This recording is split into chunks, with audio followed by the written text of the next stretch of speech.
大家好，欢迎来到致富视野。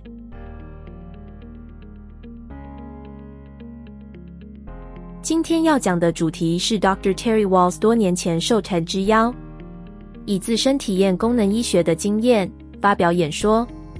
因为当初原片没有中文字幕，所以本片加上中文字幕，以利华语系观众观赏。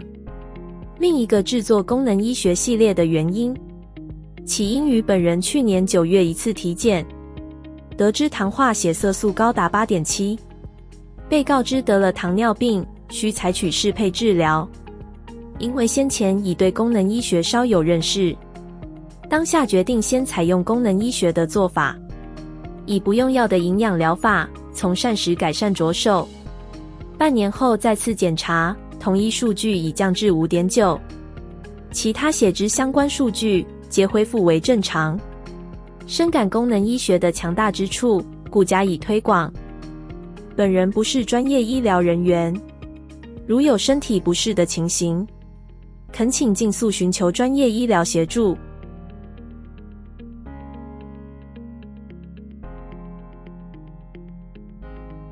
So I love doing Taekwondo and was once a national champion. But a lot has changed since then. I went off to medical school, became a physician. I had a son and then a daughter. And I developed a chronic disease for which there is no cure.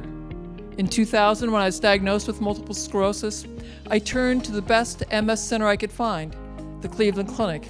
I saw the very best doctors receive the best care possible, taking the latest, newest drugs. Still, by 2003, my disease had transitioned to secondary progressive MS. I took the recommended chemotherapy. I got the tilt-recline wheelchair. I had one with a motor I could drive around. I took Tysabri and then Cellcept, but continued to become more severely disabled. My disease had transitioned. I was afraid that I was going to become bedridden. I turned to reading the latest research using PubMed.gov. I knew that brains afflicted with MS over time shrank. I therefore went to every night reading the latest medical research about the diseases in which brains shrink. These diseases were Huntington's, Parkinson's, and Alzheimer's. I saw that in all three conditions, the mitochondria do not work well, leading to shrinking brains. With more searching, I found studies in which mouse brains and their mitochondria had been protected using fish oil, creatine, and coenzyme Q. I translated those mouse-sized doses into human-sized ones and began my first round of self-experimentation. The rapidity of my decline slowed, and I was very grateful, but I was still declining.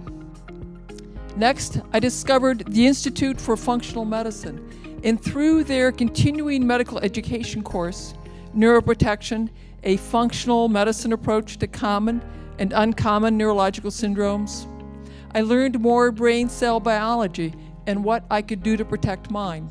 This is some of what I learned. We have 1 billion cells in our brains with 10 trillion connections. All of that connective wiring must be insulated with something called myelin, and multiple sclerosis damages myelin. In order to make healthy, robust myelin, your brain needs a lot of B vitamins, in particular vitamin B1, which is thiamine, B9, which is folate, B12, which is cobalamin. It also needs omega-3 fatty acids and iodine. This is a synapse. Those beautiful golden drops are the neurotransmitters. For your brain to make neurotransmitters, it needs a lot of sulfur and vitamin B6, which is pyridoxine. These are mitochondria. They're so beautiful, and they're so critical to your lives because it is the tiny mitochondria in each of our cells that will manage the energy supply for that cell. Without your mitochondria, you would be no larger than bacteria. In medical school, I had to memorize countless reactions involving my mitochondria, but I never learned which compounds my cells could manufacture and which I needed to consume in order for those reactions to happen properly.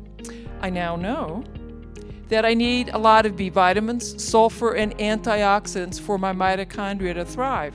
And so I added B vitamins, sulfur, and antioxidants to my daily regimen.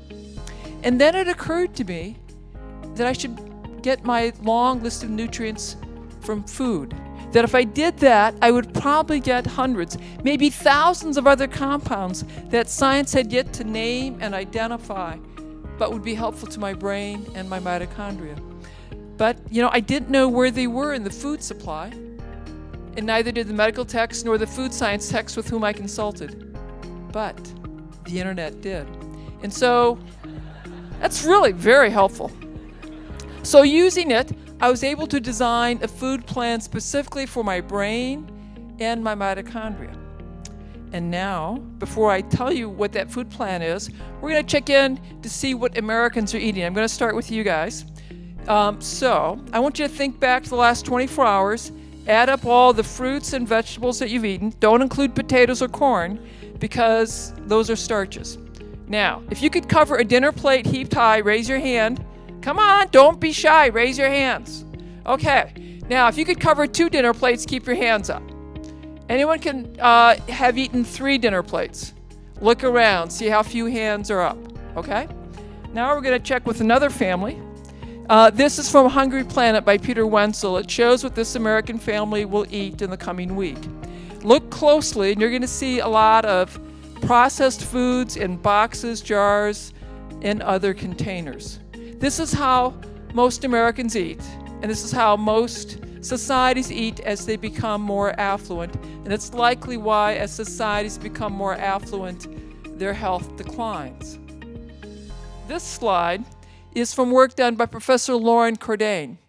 He is showing the percent of Americans whose daily intake is below the recommended daily allowance for a variety of important nutrients.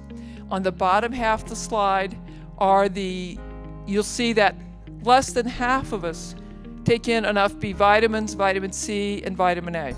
Now, if you look at the top half of the slide, you'll see that 2/3 of us do not take in enough calcium, magnesium, zinc, or iodine, and that 80% do not take in enough omega-3 fats. You are all starving yourselves. We are alive because of complicated chemical reactions. If you're not providing the building blocks, that is the vitamins, minerals, essential fats, those reactions cannot happen properly, leading to the wrong structures being made or structures simply not being made at all. You set the stage for chronic disease. This is why our children are born with jaws that are too small, leading to crooked teeth and smaller brains. This is why your blood vessels become stiff as you age. This is why 1 in 3 American children, or 1 in 2 if you're African American or Hispanic, will become diabetic and obese as children or young adults. This is why if you go to our schools, every year we have more and more children with severe learning problems and severe behavior problems. But it does not have to be this way. For 2.5 million years, humans ate what we could gather and hunt. They're called foragers, also known as hunter-gatherers.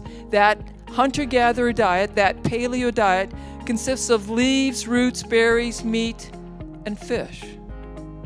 It's locally obtained, fresh, in season, and of course, organic. The Inuits in the far north ate very differently than the Africans on the savannah. And yet, when scientists have analyzed these hunter-gatherer diets, they exceed the recommended daily allowance 2 to 10-fold, depending on the nutrient. These ancient peoples know more about eating for optimal health and vitality than we physicians and we scientists. The hunter-gatherer diet has more nutrition than the American Heart Association diet, more nutrition than the American Diabetes Association diet, and more nutrition than the USDA food pyramid diet. I therefore started with a hunter-gatherer diet. I used those concepts, but I structured it to be sure I was getting the nutrition, the vitamins, minerals, nutrients that I identified as critical to my brain cells and my mitochondria. That diet is this: 3 cups of green leaves, 3 cups of sulfur-rich vegetables, 3 cups of bright color, grass-fed meat, organ meat, and seaweed. 3 cups is a dinner plate heaped high.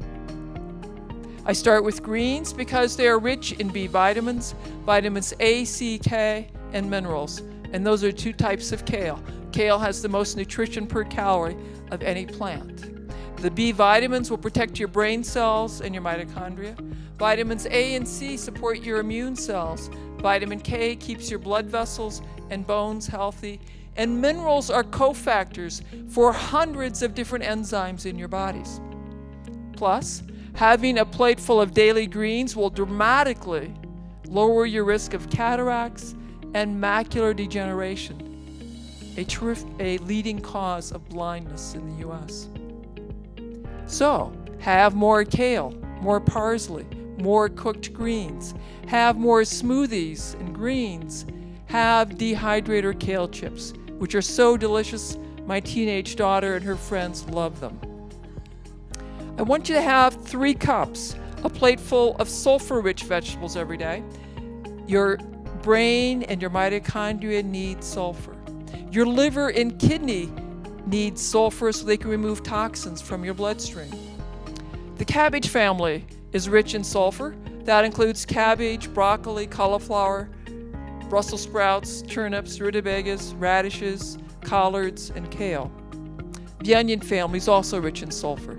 Onions, garlic, leeks, chives, shallots, and so are mushrooms and asparagus. I also want you to have a plate, 3 cups, preferably 3 different colors every single day. Colors are flavonoids and polyphenols. These are potent antioxidants that will support your retina, your mitochondria, your brain cells, and the removal of toxins. You can get your colors from vegetables like beets, carrots, peppers, red cabbage, or you can get them from berries and brightly colored fruits like peaches and oranges.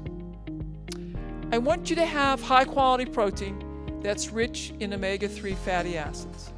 Omega-3 fatty acids are very important to insulate that wiring in your brain.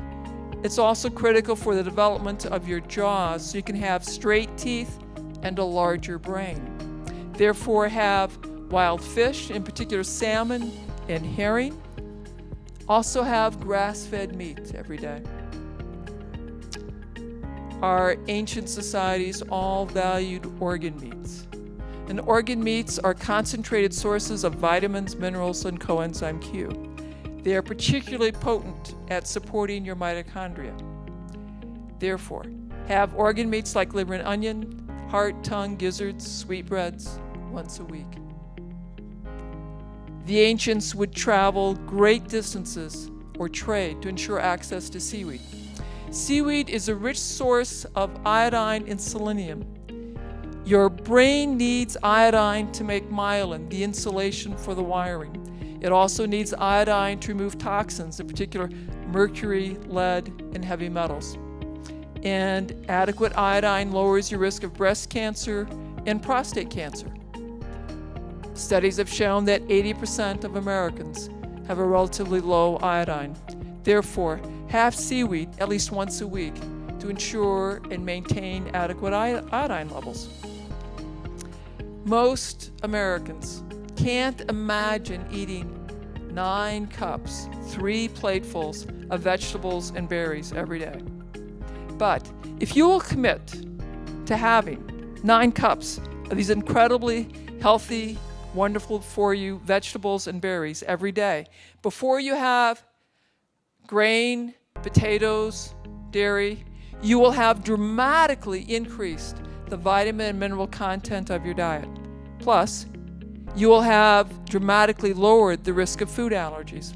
Food allergies and food sensitivities are far more common than we realize. They're difficult to diagnose, and in particular, sensitivity to gluten, the protein in wheat, rye, and barley, and to dairy, the casein protein in dairy, is associated with a wide variety of health problems, including but not limited to eczema, asthma, allergies, infertility, irritable bowel, fibromyalgia, chronic fatigue, arthritis, chronic headache, neurological problems, and behavior problems. Yes, it will cost more to eat these beautiful vegetables and berries. But I assure you, you are going to pay the price. You will pay the price now for food that restores your health and vitality, or you pay the price for doctor's visits, prescription drugs, surgeries, missed time from work, early retirement, and nursing home care. The choice is yours. Okay, 7 years, I got the best care, the latest, newest drugs, and continue to get more disabled. By November of 2007, I could not sit in a chair like you are now. I had to be reclined in a zero-gravity chair like this, at home or at work or in bed. I could walk short distances using 2 canes. I was losing my keys, my phones. I was having nightmares that my chief of staff had pulled my clinical privileges. That is when I designed a diet specifically for my brain cells and my mitochondria. That's when I became a modern-day hunter-gatherer. 3 months later, I could walk between exam rooms using 1 cane. The month after that, I could walk throughout the hospital without a cane. At 5 months, I got on my bike for the first time in a decade, and I pedaled around the block. 9 months into my new way of eating, I pedaled 18 miles. The following year, I did a trail ride in the Canadian Rockies. I am the canary in the coal mine, here as a warning to all of you. We have a choice. We can continue to eat that delicious, convenient, tasty, processed food and watch ourselves and our children grow steadily more overweight, depressed, and diabetic. Or we can continue to watch healthcare costs balloon out of control, bankrupting us individually and collectively as a country. Or we can eat for our mitochondria, eating vegetables and berries, grass-fed meat, organ meat, and seaweed, and have more vitality. We all have a choice. I choose to teach the public about the healing power of food and to conduct clinical trials. We are testing my interventions and others with secondary progressive MS. We'll present our research on Sunday at the 2011 Neuroscience Conference. The results are breathtaking. We all have a choice. I challenge you to become modern-day hunter-gatherers and eat for your mitochondria and become ambassadors for your mitochondria. For if I can rise up from a tilt-recline wheelchair doing this, imagine what eating for your mitochondria can do for you, your family, your country, your community, your world. We have a choice. What will yours be? Thank you.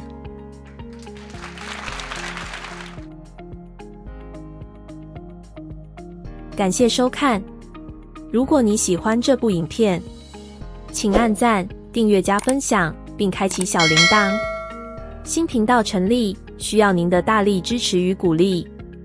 任何看法、建议，欢迎在下方留言。如有想要添加中文字幕的功能医学相关影片，都可以留下连结给我。